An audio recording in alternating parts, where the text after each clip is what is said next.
मेरे सभी पूर्वजों को मेरा सादर प्रणाम। ओम श्री गणेश देवताय नमः। ओम श्री कुल देवताय नमः। ओम श्री गुरु देवताय नमः। ओम सर्वश्री इष्ट देवताय नमः। शिव शरण दोस्तों, मैं हूँ कड़ापा। फिर से आपके सामने हाजिर हूँ। मेरे धर्म कर्म चैनल में आप सभी का स्वागत है दोस्तों। पंचांग आज का अभी आपके सामने प्रस्तुत करने जा रहा हूँ। दोस्तों, आज तारीख 1 नवंबर 2024, शालिवान शक 1946, संवत्सर क्रोधी, अयन दक्षिण, ऋतु हेमंत, मास अश्विन, शाम 6:17 के बाद कार्तिक मास शुरू होगा। पक्ष कृष्ण है, लेकिन शाम 6:17 के बाद शुक्ल पक्ष शुरू होगा दोस्तों। तिथि दोस्तों, आज की अमावस्या तिथि है। शाम 6:17 के बाद प्रतिपदा तिथि शुरू होगी। वार शुक्रवार है। नक्षत्र दोस्तों, स्वाति नक्षत्र है। सुबह कल 3:31 के बाद विशाखा नक्षत्र शुरू होगा। योग दोस्तों, प्रीति योग है। सुबह 10:41 के बाद आयुष्मा योग शुरू होगा। करण दोस्तों, नागकरण है। शाम 6:17 के बाद किंस्तुग्न करण शुरू होगा, जो अशुभ करण है।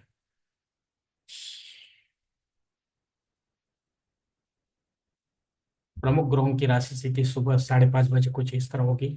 सूरज तुला राशि में होगा, चांद तुला राशि में, गुरु वृषभ राशि में और शनिदेव अपने कुंभ राशि में होंगे। मुंबई विभाग में सूरज का आगमन और निगमन कुछ इस पर होगा। आगमन जो है सुबह 6:40 पर होगा और निगमन जो है शाम 6:04 पर होगा। दोस्तों, इसी पंचांग के आधार पर अब हम आज की पूजा के लिए लगने वाला संकल्प जो है छोड़ने जा रहे हैं। तब आप आपके दाहिने हाथ की हथेली पर थोड़ा सा जल, थोड़े अक्षत, एक फूल या फूल की पंखुड़ी ले दोस्तों, और ये संकल्प बोलना शुरू कर दे। ओम शिव शिव शंभोरात्म्य प्रवर्तमान सद्य ब्रह्मणो द्वितीय परार्थे श्वेत वराह कल्पे वैवस्वत मन्वंतरे कलियुगे प्रथम पाते जम्बूद्वीपे भरतवर्ष भरतखंडे मेरो दक्षिण दिग्भागे महाराष्ट्र देशे व्यावहारिक चांद्रमाण शालिवान शक 1946 प्रभावी षष्ठी संवत्सर में क्रोधी नाम संवत्सरे दक्षिणायने हेमंत ऋतु अश्विन मासे कृष्ण पक्षे शुक्रवार वासरे स्वाति नक्षत्रे प्रीति योगे नागकर्णे अमावस्या शुभतिथो वीर गोत्र में उत्पन्नमय कड़प्पा मोहपात दुरित क्षय द्वारा से ही पार्वती पति परमेश्वर प्रीत्यर्थ विधिवत पंचोपचार नित्य देव पूजा एवं इष्टलिंग पूजा करिष्ये। दोस्तों, यहीं पर ये संकल्प खत्म हो चुका है। अब आपके दाहिने हाथ के हथेली पर जो संकल्प का पानी है वो सामने वाली थाली में छोड़ दो दोस्तों। दोस्तों, इस संकल्प की काल मर्यादा सुबह 10:41 तक है। इस समय के बाद भी अगर आपको किसी धार्मिक विधि की संपन्नता के लिए संकल्प छोड़ना है तो कृपा करके आप ऊपर के बदले हुए पंचांग का सहारा लेकर नया संकल्प तैयार करें और उस संकल्प में आप जो करने जा रहे हैं धार्मिक विधि उसका उल्लेख अवश्य करें दोस्तों। तब जाकर ये आपकी धार्मिक सेवा संबंधित देवताओं तक पहुंचेगी और उनका आशीर्वाद आप तक पहुंचेगा। आपका जीवन और भी सुलभ बन जाएगा दोस्तों। दोस्तों, अब मुहूर्त विभाग में देखेंगे। दोस्तों, अमावस्या मौजूद होने के कारण किसी भी धार्मिक विधि के लिए कोई मुहूर्त अब नहीं है। सगाई हो, गोदभराई हो, नामकरण हो, मुंडन हो, गृह प्रवेश हो तथा जनेऊ संस्कार हो, शादी ब्याह हो, वास्तु शांति हो, भूमि पूजन हो, पाय भरने हो, देव मूर्ति की प्राण प्रतिष्ठा हो दोस्तों। दोस्तों, इसी ऐसे समय में आप खुद हो के या पंडित के माध्यम से नया कोई मुहूर्त निर्माण ना करें, क्योंकि वो मुहूर्त मुहूर्त हो ना होने की वजह से आपको लाभ देने वाला नहीं होगा।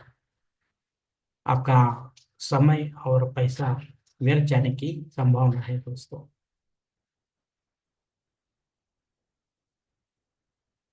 दोस्तों, पंचांग में दी गई और कुछ महत्वपूर्ण जो जानकारी है वो इस तरह है दोस्तों। पंचांग शुद्धि वर्ज्य दिन है क्योंकि अमावस्या मौजूद है।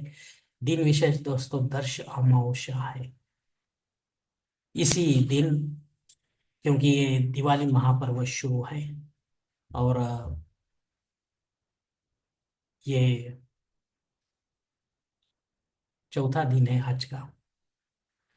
इस दिन आप हम शाम के टाइम या रात के टाइम लक्ष्मी कुबेर पूजन करते हैं, लेकिन इस समय कल से यानी दोपहर 3:53 से अमावस्या शुरू हो चुकी है।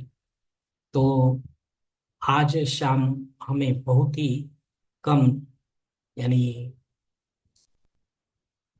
13 मिनट खाली मिल रहा है।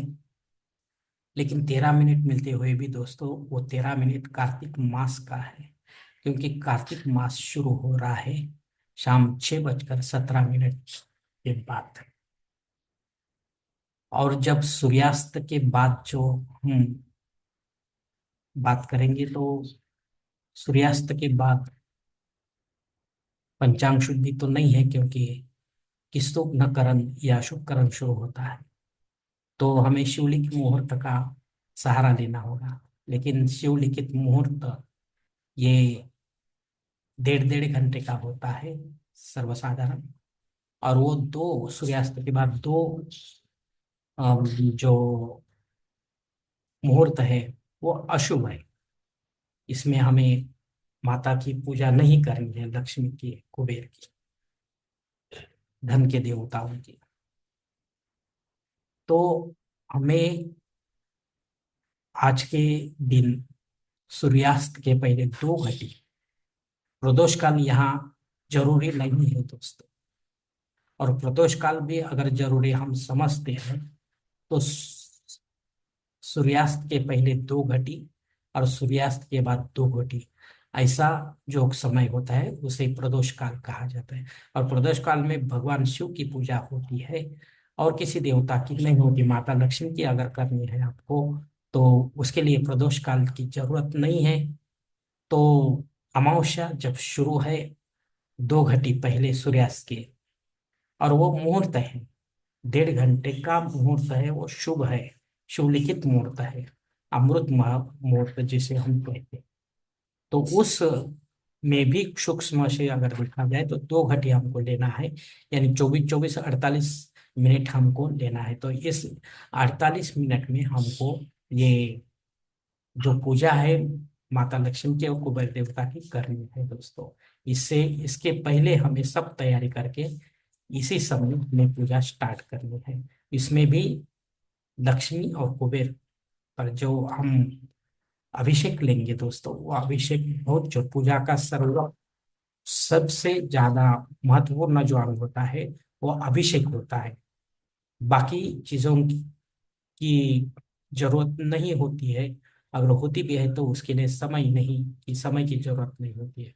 अभिषेक इस काल में 2 घंटे में होना चाहिए।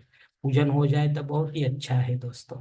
तो ये करने की कोशिश करो दोस्तों, तब जाके माता का और कुबर देवता का आपको आशीर्वाद मिलेगा।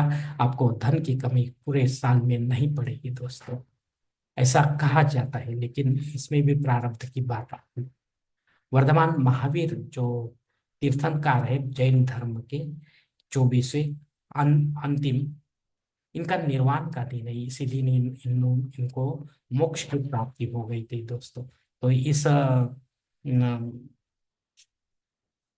शुभमय दिन में हम जैन बंधुओं का सहारा बनेंगे दोस्तों, उनमें शामिल हो जाएंगे दोस्तों। और जो उन्होंने, महावीर ने हमें पंचशील जो संदेश दिया है, ये जो हमारे हिंदू धर्म के यम नियम में से ही है दोस्तों, अलग नहीं है। तो उनका एक भाग है पंचशील, एक भाग है यम नियम का। तो वो भी जरूरी है जो पंचशील तत्व उन्होंने कहे। यम नियम का पालन करते हुए हिंदू धर्म हमारा चलता है दोस्तों। उसी तरह ये भी जैन धर्म चलता है पंचशील के तत्वों पर दोस्तों। अग्नि धरती पर हाजिर नहीं है दोस्तों, इसके लिए आपको नया कोई यत्न या कर्मकांड करना हो तो नहीं कर सकते, जो रेगुलर है वही कर सकते हैं। राहु काल सुबह 10:30 बजे से लेकर 12 बजे तक है।